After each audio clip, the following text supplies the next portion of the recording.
Hi guys, it's Rory here. Just wanted to leave a quick note to say that if you enjoyed last week's episode and want to keep up to date with the content that we release every week, please remember to follow or subscribe to us on Spotify, Apple, YouTube, or whichever platform you're listening to us on. If you're listening on Apple or Spotify specifically, please also remember to leave us a review.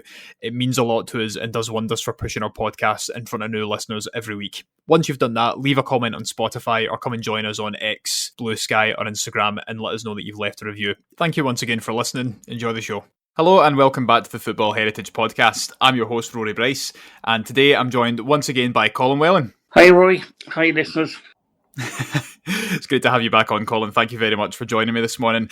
Today we are going to be talking about another player from Colin's books and Colin's writings. Today we are going to be talking about the life and career of Charlie Nicholas, aka Champagne Charlie, who, for football fans who were brought up in the 80s, as we were just talking about off air, absolutely dominated everything to do with football stardom, the news, you name it. The guy was just such a character back then, and I think what I particularly liked about doing the research for this episode was this kind of really interesting arc that he's been on, where he's kind of come back around a little bit. He's always kind of denied how he behaved, shall we say, in the 80s. He's always taken a bit of an interesting approach to it, but it's almost kind of come full circle, and it's almost like he's kind of redeeming himself for that. So this is going to be a great chat, and I think we're going to get a lot of laughs out of it as well.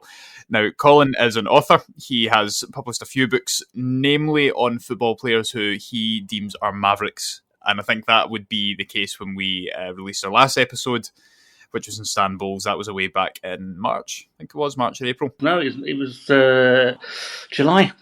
Oh, was it July? Wow. Yeah, honestly. It felt a long time, doesn't it? But yeah, Istanbul's back, I think back July time, yeah.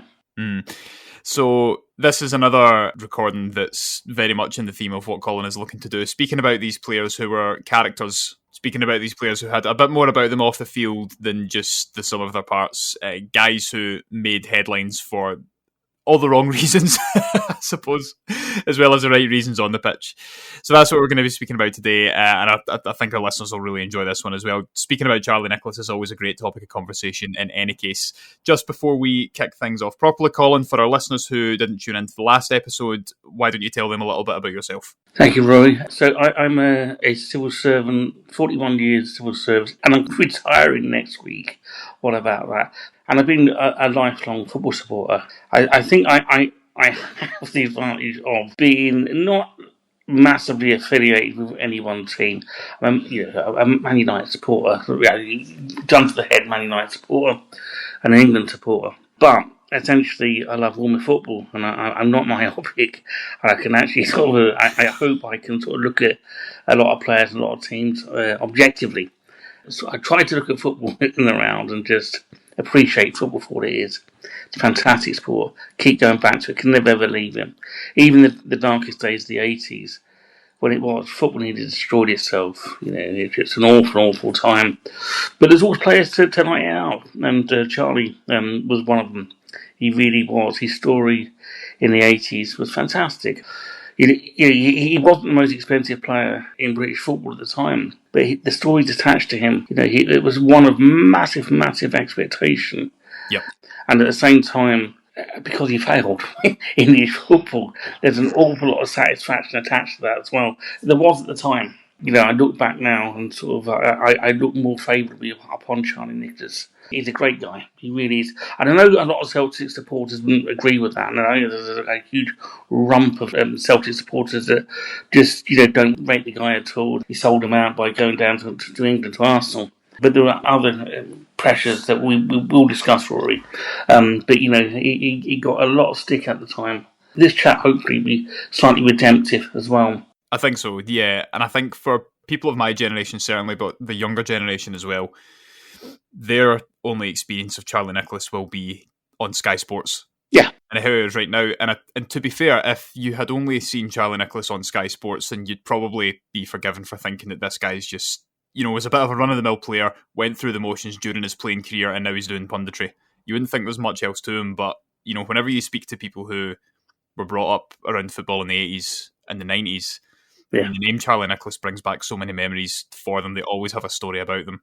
I think that, obviously, for heritage, that's really important. We've spoken about that before. But let's just jump right into it. Charlie Nicholas was born in 1961 on the 30th of December in an area of Glasgow called Cowcaddens. It's literally the city centre, but in the north side of it. But then he was raised in Maryhill around a number of other future, actually Scotland international capped footballers as well. Maryhill and Partick nearby have a really good reputation for producing footballers in Scotland.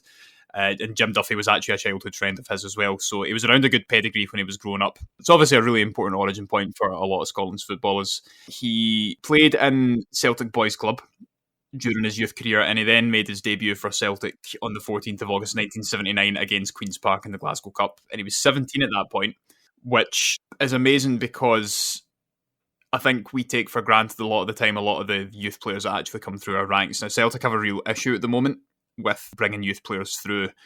And I'm trying to think of the last time we actually had a 17-year-old debut for us that didn't then move on to a new club within 6 months of doing so. Really? You know, a youth player that actually came through and actually became a regular player within the first team. It's been a while. So it's just incredible to think that this little 17-year-old, just at the tail end of the 70s, managed to actually break through. And in the Glasgow Cup was when most of these young players actually were sent out to the team to try and cut their teeth. The Glasgow Cup was a brilliant tournament for being able to do that. But he very soon developed this reputation for being the most outstanding young talent to emerge from Scotland since Kenny Dalglish. And as we've seen in the modern day, this would have been the exact same during the 80s, the 70s, whenever that weight of expectation is put on a young player, it can, you can almost predict how the career is going to go, because it's a huge amount of pressure for anyone to be able to take on, especially when you're being compared to players like Dalglish. No, absolutely. Yeah, right. Celtic in his first season had handled him quite well. He played a couple of League Cup matches and then he was put away for the season. This is 1979-78 season. So he actually made his proper breakthrough in the 80-81 season, because he was just, he scored, I think he scored his first two games for Celtic in the 79-80 season, both League Cup matches. But saying he was put away for the season, then he made his proper breakthrough as an 18-year-old the following season. And he scored a lot of goals. For an 18-year-old, he was looking like sort of the next great thing, the next Dalglish. And Celtic actually won the Scottish Premier League that season. And he made more than his fair contribution. Then it was the difficult second season. And at that time, there was two other guys. There was Frank McGarvey and McCluskey playing for Celtic at the time, the strike duo. And Charlie, he didn't, he wasn't the regular player that he had been in the previous season. Now, it's an interesting thing, and Frank Garvey will come up a bit later, but he was a guy that he was signed from Liverpool. He'd been at St Mirren, and Liverpool signed him, and he didn't get a look in at Liverpool. He literally did not play one game in 18 months for Liverpool. But he goes to Celtic, and he's a good player. McCluskey, McGarvey, partnership up front, and Charlie sidelined. What happens in, say, the part of that season, the 81-82, then you won't know this, but I lived through this. It was a horrible, horrible winter, December through to January, and loads and loads of fixtures were called off for about a 4-6 week period. And in those days, you could actually play like friendly matches as well, just to get your team sort of reacclimatised to the demands of the Premier League. And he played in a friendly match against Morton, and Charlie broke his leg. So that's put him off. He's out for the rest of the season. And there's a reasonable expectation, Scotland's in the World Cup 82, there's a reasonable expectation that Charlie Nicholas is actually on that plane out to Spain. But he would have been a squad member, He would have quite easy to have been a squad member at that time. So he missed that. So anyway, he's out for that season. But he makes a comeback in 82-83. And in that season, he's untouchable. He's on fire.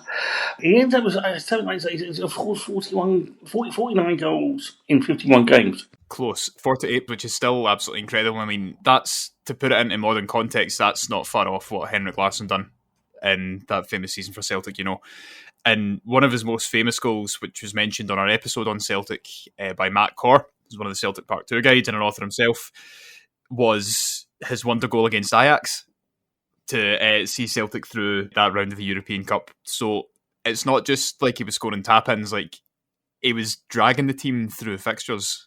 Do you know what I mean? Like what would he have been in 1982? He would have been, 20? For a 20-year-old to do that in a European Cup game. Just absolutely incredible. And we'll find some footage of it and put it on our social media, but if you're listening to this, I encourage all of our listeners to go and look up Charlie Nicholas's goal against Ajax for Celtic in the European Cup. It's genuine, it's absolutely incredible. But I mean, yeah, those 48 goals across all competitions, and they won the Scottish PFA Player of the Year and the Scottish Football Writers Player of the Year. He won all the individual awards going, but Celtic didn't even win the Premier League that season.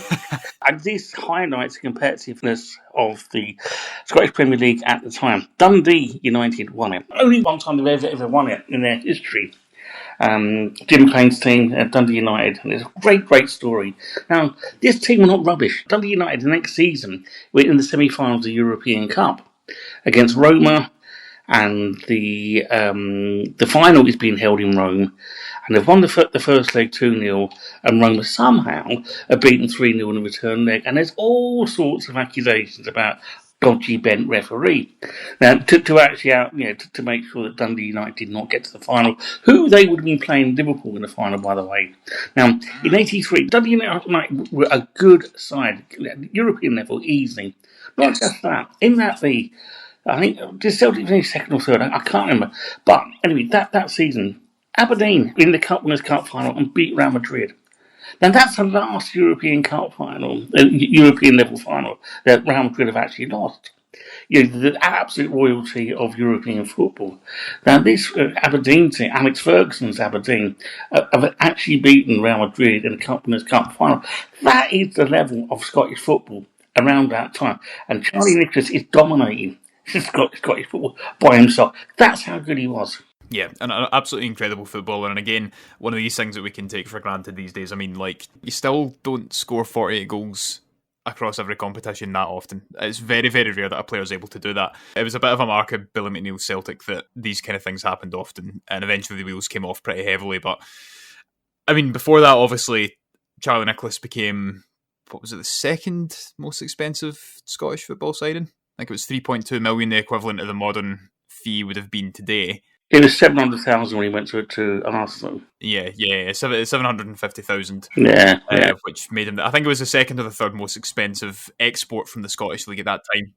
Yeah, he moved down south, and I think it's important at this point. I think it's good to lay down a few markers. Like he was known for being a prolific goal scorer. Obviously, we've been over that, but with this really electrifying skill, bit of a showboater, obviously very flamboyant on the ball, and a natural-born entertainer, which is a common theme of the players that you talk about, Colin, because we spoke about this with Stan Bowles as well. Yeah. Although he had his issues off the field, he was a natural-born entertainer, and he liked to entertain the crowd. That, as we'll come to to speak about later on, was also the cause of a lot of frustration and a lot of ire aimed toward Charlie Nicholas. But at this point, he was very much an electrifying young player coming through the ranks, and a lot of people were excited to see what he could do at Arsenal. Yeah. First of all, he was out of contract. And in those days, a club could actually demand a fee for the player out of contract. It wasn't like a free transfer, that's it, off you go. We're not asking any money for you. So because he was out of contract, Celtic can only ask for £700,000. He would have easily been a record transfer between Scotland and England at the time. He would have been in contract, and Liverpool or Arsenal wanted him that badly. They would have got him, and they would have had to pay about £2 million for him. So he's out of contract, £700,000. But in that contract, because he's a bit cheaper than he should have been, that's why the clubs were offering a bit more money than they would normally have done. So he goes to Arsenal. Now, there's definitely an argument to be had here that he's gone to Arsenal for the money. He's offered £100,000 signing-on fee and £2,000 a week. Now, again, if you're talking about markers, £2,000 a week, that's nothing now. That's absolutely nothing. But in 1983, the average working wage, I did some research this morning, was about £7,000 a year. So what he's earning in a month is actually more than the annual wage of most people in the country. So that's one of your markers. That's one of, if you sort of trace in the history of post abolition of maximum wage, this is where you end up. George Best being the first player to earn £1,000 a week. Charlie Nicholas, I'm not sure he would have been the highest earner. I think sort of Brian Robson, England captain, he would have had that honour of being the highest paid player in the English First Division. But Charlie, for a 21-year-old, he's earning £2,000 a week, and he had a £100,000 signing-on fee. Yeah, he's a very, very rich man. Yeah, it's probably a very loose calculation, but according to this website that I'm on right now, £2,000 in 1982 is probably worth the equivalent of about 9,000 today. Which, to be fair, in the context of the modern Premier League, is still a drop in the ocean. Like, that's really small beer. But again, uh, again, I would ask any 21-year-olds who might be listening to us what you would do with £9,000 a week, because I certainly know what I'd be doing with it at that age. But the thing that comes to mind for me, and again, without knowing too much about the background of Charlie and his family or their financial situation, just from the areas that he was born and grown up in, I mean, Cowcaddens and Maryhill, especially during the 80s in Glasgow, weren't, I wouldn't say they were impoverished areas, but you're not talking about leafy suburbs here. You're talking about closely packed tenements, some being cleared. So it's probably fair to say that he didn't exactly come from a background that was well off or necessarily luxurious. So that's unbelievable, isn't it? Sort of football players in those days, and still these days, they come from working class backgrounds. yes, Football is still the game played at comprehensive school. It's not played at private school. Sort of it's still the comprehensive schools are still the breeding ground, and the academy's increasing, of course. But sort of the kids today, that they all come from working class backgrounds, and particularly 40, 50 years ago, definitely. yes. Yeah, 100%. So, to be fair to him, if you're getting that amount of money thrown at you, then you're not going to say no, especially if you're from that kind of background. But, as we'll come and speak about later on, the money gets spent on much more than necessarily just sending it back home. But yeah, so, I mean, it kind of... Right, so I think he does hit the ground running with Arsenal, but I think a lot of these frustrations from the fans start coming through pretty early against him. But they still view him as someone who can do a job, and he does have a decent output. But I think it's often cited that, when he had McCluskey and McGarvey next to him, obviously, the combination was just so good. Yeah. They worked so well off each other, and he didn't have that at Arsenal. He didn't have that type of player playing alongside him. No. And he struggled. He did. He had seasons in internationals. He had Paul Mariner, Tony Woodcock around him up front. But these guys are slightly past their best. They probably didn't have the same hunger that Charlie would have had at the time. The other great thing as well is there needs to be taken into consideration is Charlie Nicholas ends up in London by himself. He had a father figure many father figures at Celtic, Danny McGrain being one of them. And he missed Danny McGrain. And I think sort of all the players sort of lived not that far away from each other. And of course he had his family as well. He was with his family at the time. So he goes down to London by himself. And what he finds out is that everyone in London, they've got the training ground, they've got the football stadium. Everyone lives about 20 miles away from the training ground and the football stadium. So he's by himself. He can't pop round to someone's house. They can't invite him round for dinner and stuff. They wouldn't have thought of it. To come round for dinner, Charlie would look after you. And there's no sort of Scottish contingent there either at Arsenal. So he essentially is quite lonely. He's got to make his own entertainment, and he made a reasonable start. The second game, he scored a couple of goals against Watford. Didn't score his first game, but then he didn't score at all. He went through a lean patch until Boxing Day in '83, and then Arsenal beat Spurs 4-2 at White Hart Lane, and he scored 2 goals, and that's it. He scored 2 goals against Spurs at White Hart Lane. The hero forever. And the supporters have awarded him the player of the season that season. And he's probably only scored, 8, 9 goals that season? But he scored 2 of them at White Hart Lane. And they're his rivals. So he's fated, he's loved by Arsenal. And despite, not being at his best, he's the latest export from Scotland to flop, south of the border. Because he's not playing up to the level he was playing up in Scotland. And as I said before, any neutral, any non-Arsenal fan is loving him. Because that's the thing that it's happened over the years, is that Scottish exports to England, they've always been the next big thing. And some of them have been fantastic. Dennis Law, Dalglish, the lot, fantastic player, Dave Mackay. But Charlie Nicholas wasn't. And Arsenal had a history of buying had a history. In fact, only one player. They bought this guy called Peter Marinello from Hibs in 1970. And again, he was the next big thing. He was 19 at the time. And the poor sod didn't stand a chance. Played them for 3 seasons, scored 5 goals in 50 appearances. But he's 19. Yeah, exactly. It's just ridiculous. Charlie's only 21, and he's come down to London with no one around him. There's no infrastructure to support him when he comes down, and Arsenal didn't provide that infrastructure either. Yeah, there's no sort of care for him, if you like. You'd never have that these days. But, essentially, he's by himself. And that explains why, a 21-year-old, a good-looking bloke, he's restless. He wants to go out and see what London has to offer. Yes, and again, it comes back to a lot of Celtic youth players, but if you're 21, you're being given that amount of money, you're playing for Arsenal and you're by yourself in London, what else are you going to do? Yeah, exactly. Think about a lot of the things that you've done at 21 and then put yourself in the context of a young footballer who's been given a huge amount of money. Like, it's in many ways it's the catalyst for disaster, and it has been the catalyst for the disaster for many players as well. And I think, the way the expectation wouldn't help. I mean, people were saying that he was the most exciting player to emerge from Britain since George Best. Huge expectation, huge amount of pressure. I mean, even players like Ian St John saying that it's exciting every time he moves the ball. Like, Charlie Nicholas is going to be seeing these quotes and thinking to himself, well, this is what these guys are thinking of me, and I can't let them down. But unfortunately, I mean, his consistency and the issue of consistency just proved to be a huge issue, basically through his entire career with Arsenal. Yeah. He was, at 21, he's better than Kenny Dalglish was at 21. I think everyone would agree with that. Kenny Dalglish became a fantastic player. Kenny Dalglish didn't go to Liverpool until he was 26. And that was a making of him. Yeah, he was 26 before he went to...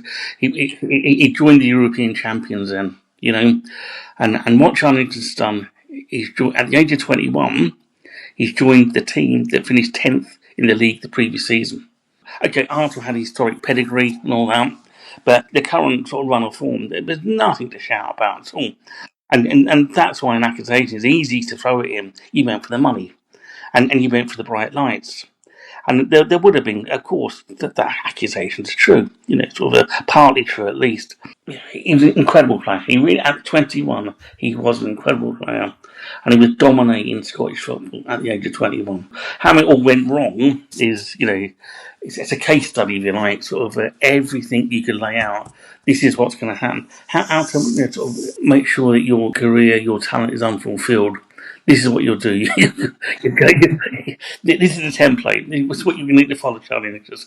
And he's done everything. He's done everything wrong. And I think the thing about, as you say, a 21-year-old by himself in London, and he knows he admits he was swayed by the bright lights of London. Cracking looking bloke. And I've said in my article, he was a cross between Jim Kerr and Bono. Yeah, he looked, and he wore the leather trousers as well. And he wasn't a colossal drinker. Yeah, he didn't even like champagne. He's nothing to rival the Arsenal class of the 90s. Yeah, but he just liked going out, and he would go out to any nightclubs that was open, and he'd just be seen in the company of London celebrities. And he did that because he was bored and he was by himself.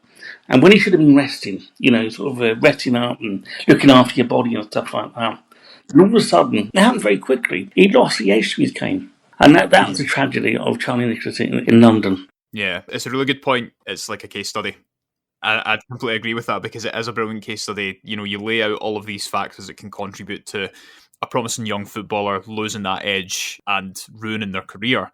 This is probably one of the best case studies for it. And, I say ruin your career there. I mean, he didn't ruin his career, but he could have been so much more than what he actually became in the end.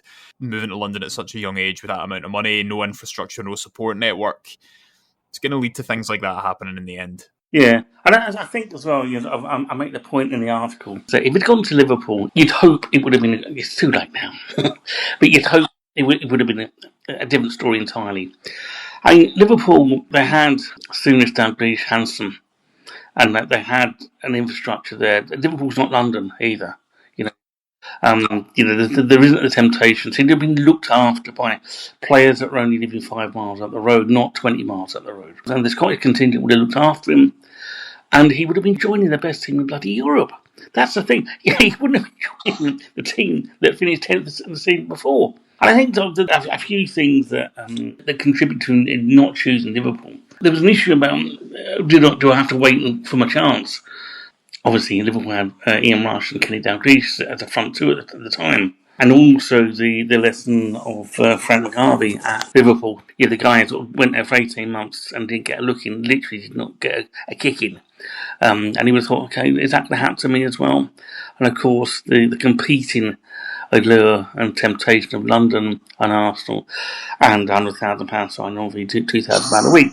So, there's all those things that are contributing to conspire against him choosing Liverpool. But I think it would have been fantastic to see him at Liverpool. Because, okay, you might have had to wait a little bit, but come on. There's always injuries in a season.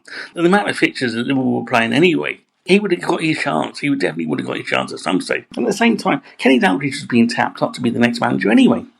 He was 32, 33 in 1983. He was not the force of old.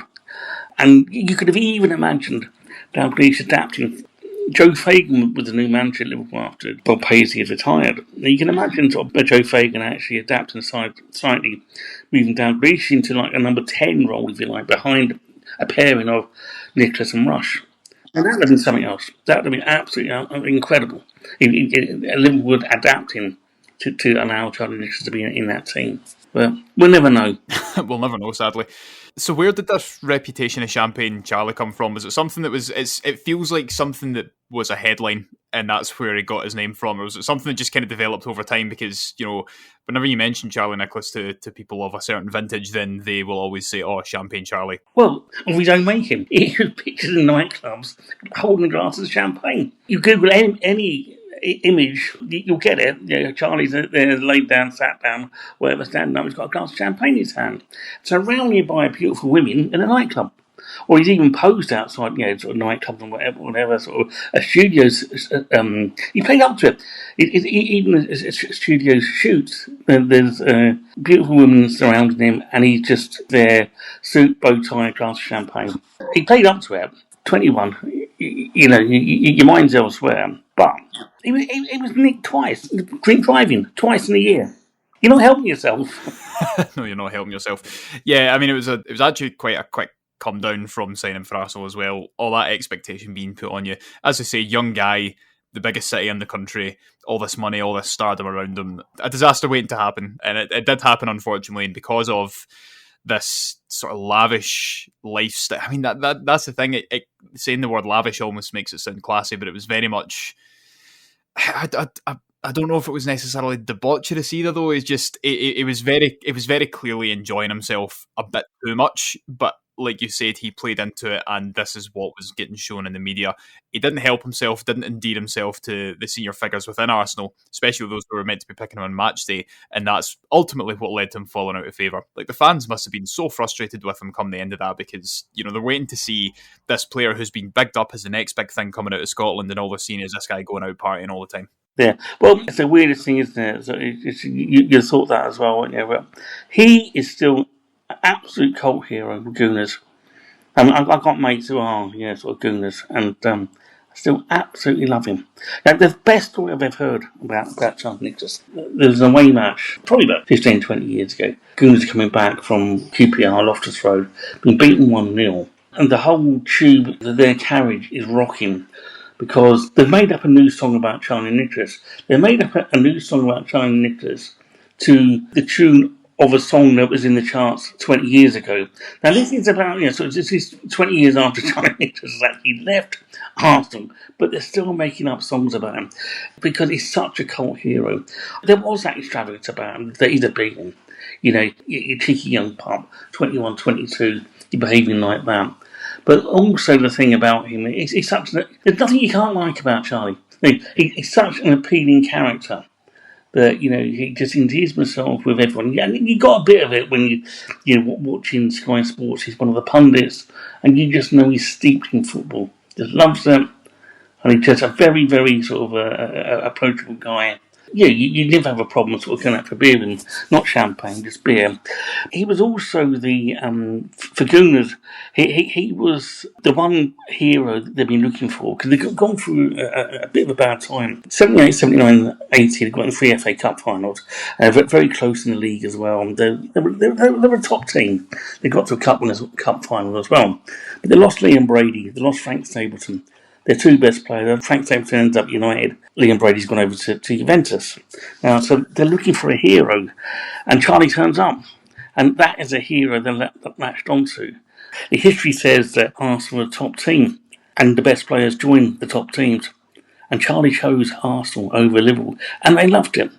And they still love him for that, because he chose Arsenal over Liverpool.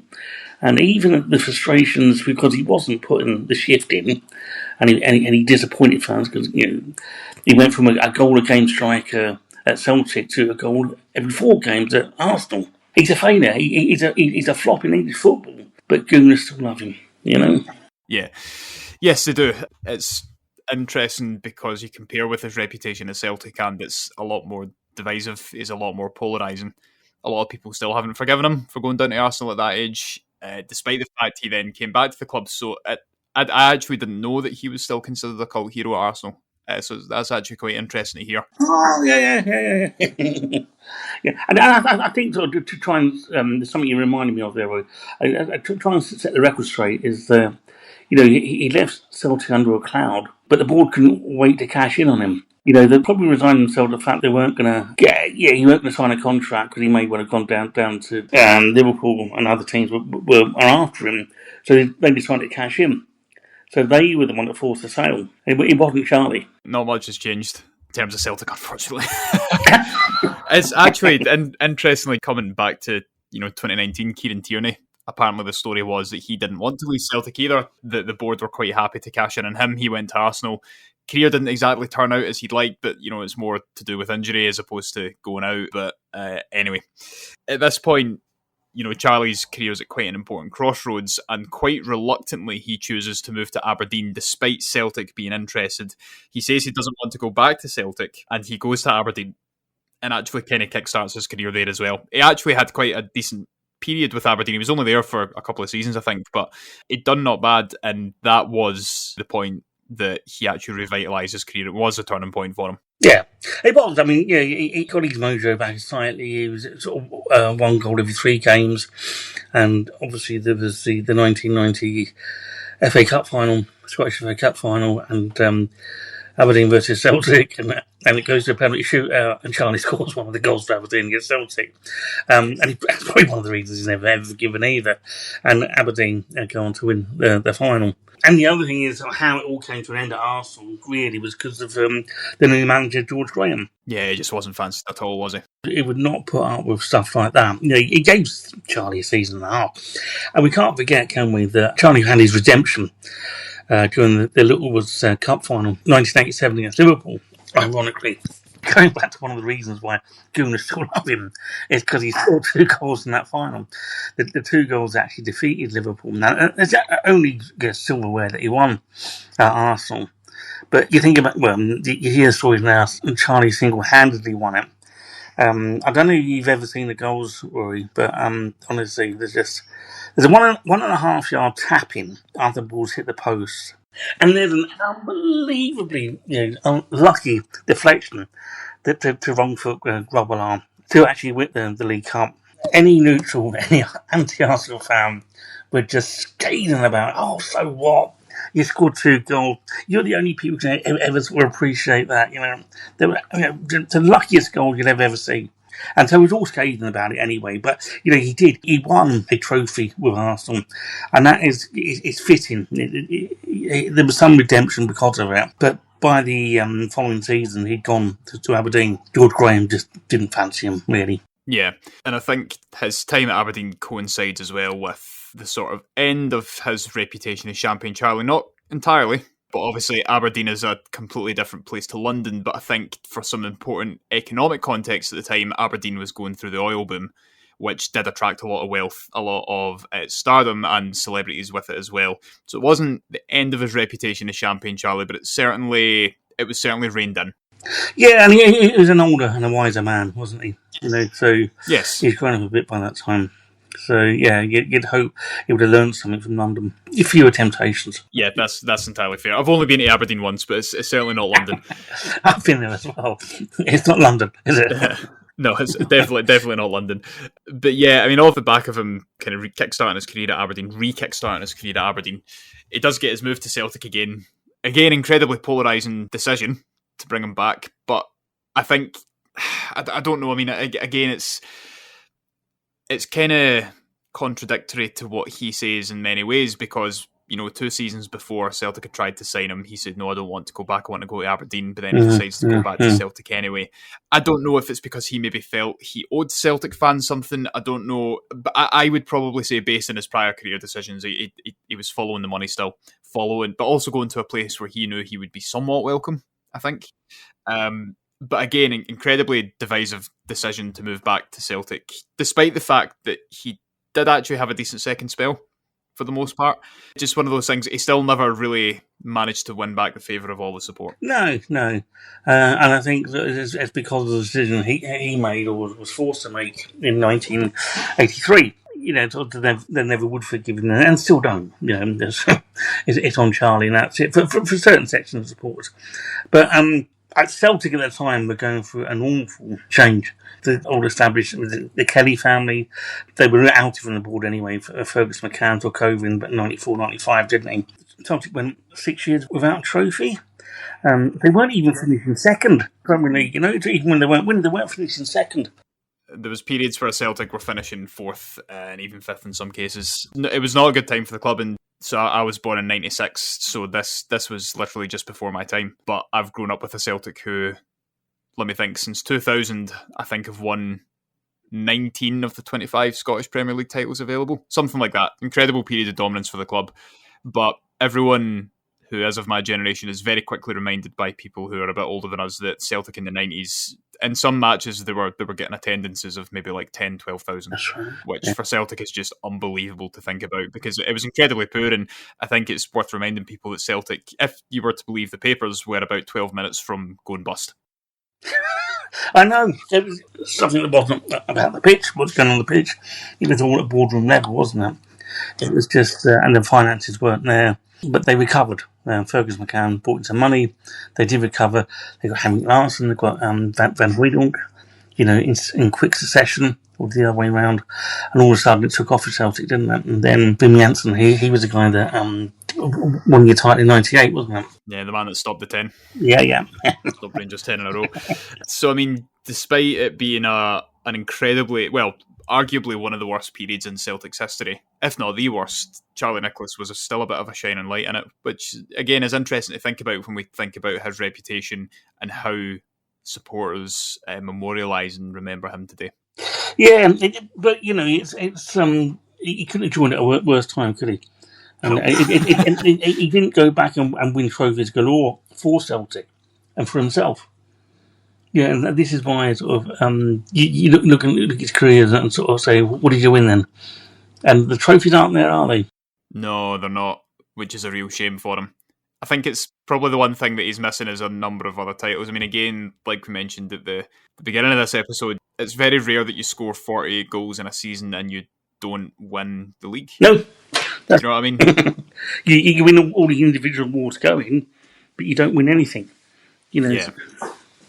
So it's an absolute shame.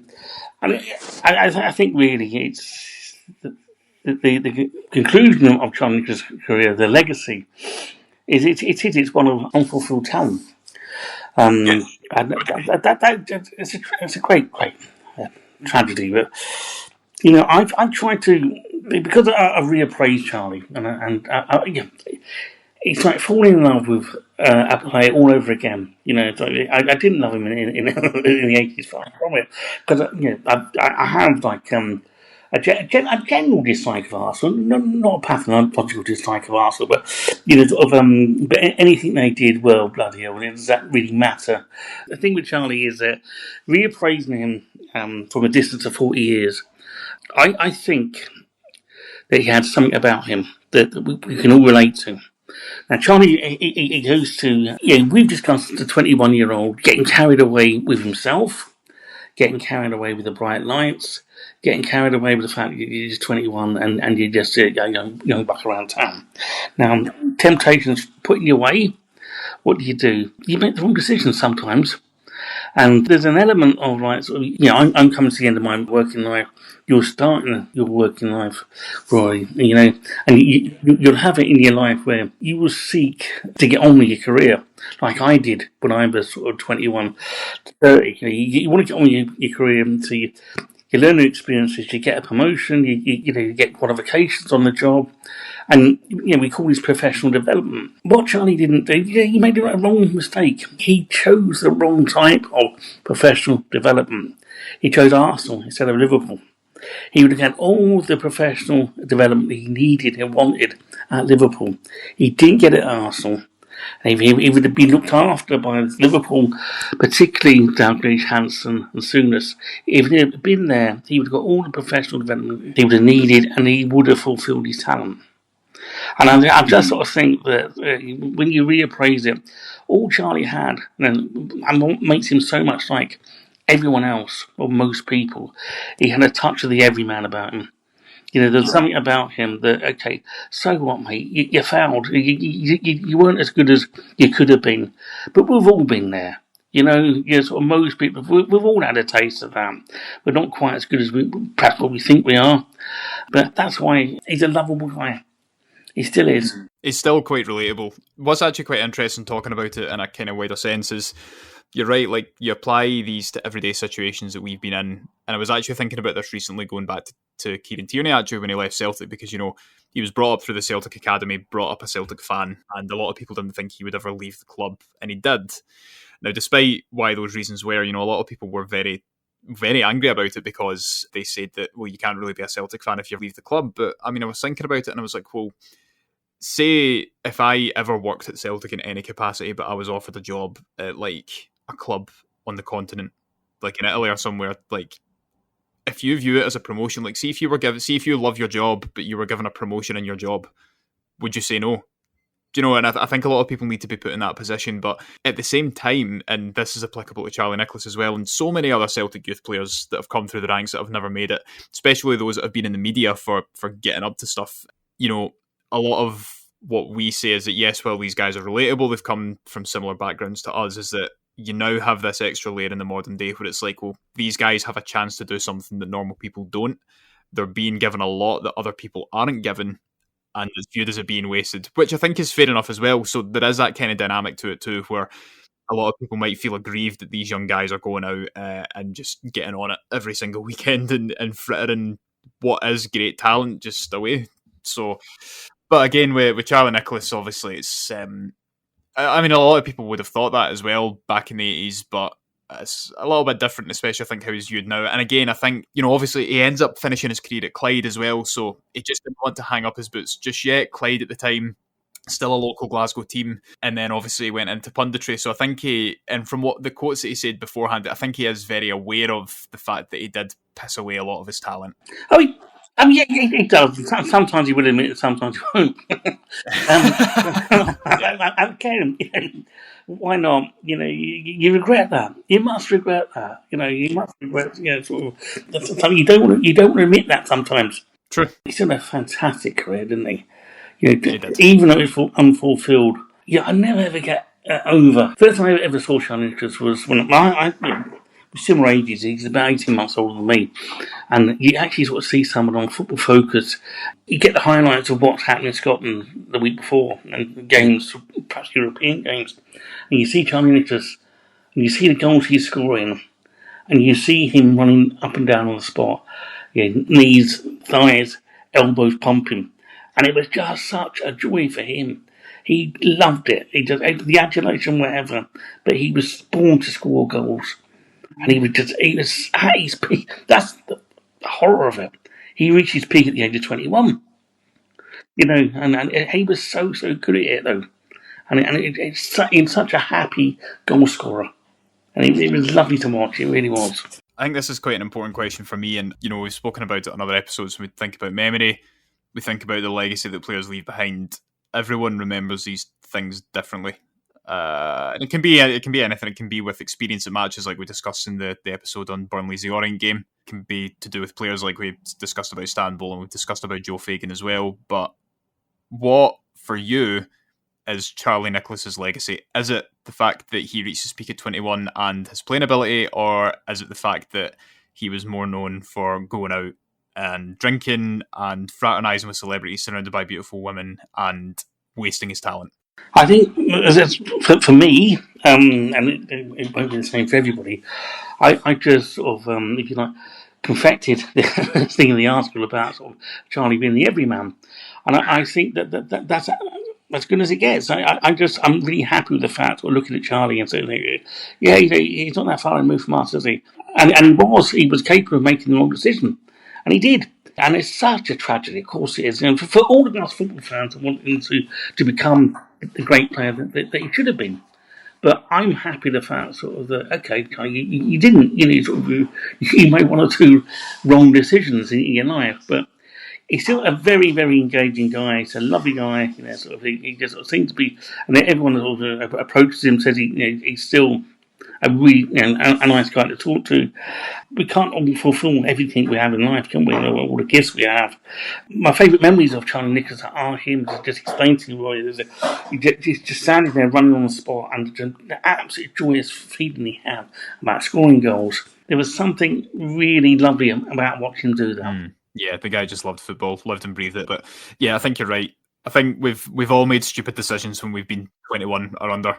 We all have regrets. It's just a fact of life. But I think that does make him a lot more relatable. And I think the fact that he is now, even though he's maybe not said it, now that he's doing his punditry, he comes across as a much more put together figure, almost reflective in many ways, and many of the things that he says, many of the things that he does. I think that does just make him more relatable, because that's something that I think we all eventually do, is that we come out of these phases, we come out of these periods, and we grow up, then we mature. Yeah, exactly. I mean, I think don't get the other thing is that footballers making the wrong decision is unforgivable. To us, because we have elevated to such a high level.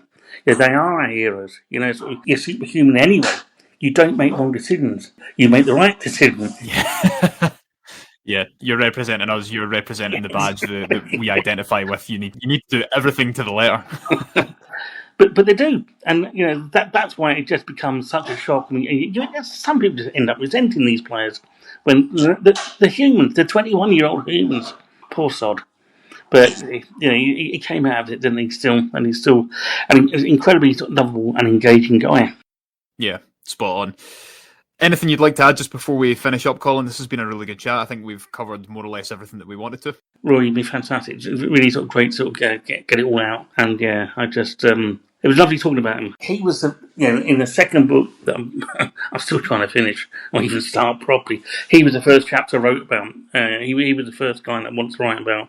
And I'd say the books that I've written it's not necessarily all about Mavericks. I mean, the Mavericks are included, of course they are. But Charlie was the one that I suppose it was a maverick, but he backed it up with real skill and dedication at Celtic. He could have been, but he wasn't, because he got waylaid and distracted. But why wouldn't you at 21? You're in London for the first time and you've got no one looking after you. Exactly. Why not? But no, you're right. It has actually been nice talking about him. Like, the only experience I really get of speaking about him is with my cousins, who are a lot older than me, with the old guy that I sit next to at the games. And it's nice actually being able to sit down and, like you said, remember that these guys are humans. And I think that's what's really good about your books as well, Colin, is that you're not just talking about this player went to this club and scored X amount of goals and won this amount of trophies. You're actually speaking about what their lives were like outside of it.